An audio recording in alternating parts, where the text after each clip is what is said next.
परिणाम यह है कि अधिकारी और भारतीय जनता पार्टी के लोग मिलकर के लूट में लग गए हैं। और जहां लूट होगी वहां विकास नहीं होगा। जहां लूट होगी वहां विकास नहीं होगा। और हम अपनी पार्टी के नेताओं का धन्यवाद देते हैं कि अयोध्या का काला चिट्ठा लूट का जो उन्होंने आज बताया है, वो जानकारी दी है, ये केवल अयोध्या का नहीं है। अगर अयोध्या जैसी पावन धरती पर ये भारतीय जनता पार्टी के लूट कर सकते हैं, तो आप सोचिए उत्तर प्रदेश में और जिलों में कितनी लूट हो रही होगी। अयोध्या जैसी पावन धरती पर जो किसान स्वयं ऐसे अच्छे कार्य के लिए जमीन देना चाहते थे,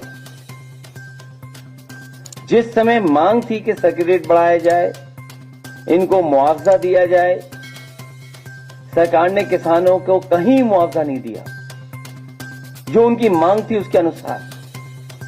लेकिन जब गरीब किसान भोले भाले लोगों से जमीन ले ली, जब दूसरे लोगों के पास जमीन पहुंच गई और अपने लोगों के पास उनके जमीन पहुंच गई, उसके बाद अयोध्या का सर्किट रेट से लेकर के सब बढ़ा दिया गया। क्या ये राजस्व की क्षति नहीं है? और मुझे खुशी है इस बात की कि तमाम भारतीय जनता पार्टी के पदाधिकारियों की सूची और अधिकारियों ने जिन्होंने जमीन ली है, उनकी रजिस्ट्रियों की कॉपी हमें दी है। ये रजिस्ट्रियों की कॉपी है। और यही नहीं है, बहुत बड़ी संख्या में फाइल में है ये सब। केवल यही लूट नहीं हुई, सेना जैसी जो डिफेंस है, उस डिफेंस के जमीन से कोई छेड़खानी नहीं करता।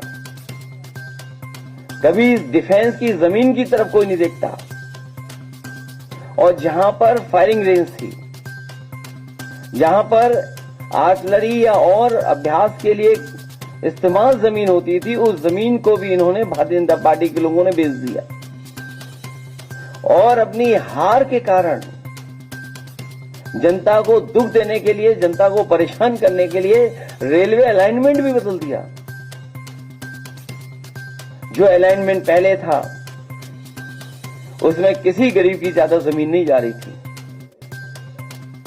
किसी का कारोबार नहीं खत्म हो रहा था।